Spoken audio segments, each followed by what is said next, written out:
Hi, today I'm ready with Tecno Spark 10 Pro and I'll show you how to enable or disable silent mode on this device.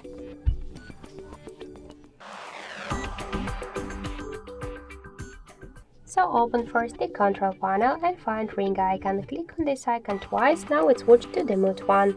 So this means that the silent mode is activated. You could always mute it for always, for 8, for 2 hours, or just to change the duration of the silence by just click here on this icon by hold it for a while. Just to turn on the silent mode, click on this mode icon and it switched to the ring one. Also, we got one more way how we could do that. Just press up or down one button. You'll see here this bell icon. Click here twice on it. Now our calls and notifications, they will be muted. So this means that the silent mode is activated. To turn it off, click on this cross bell and that's it.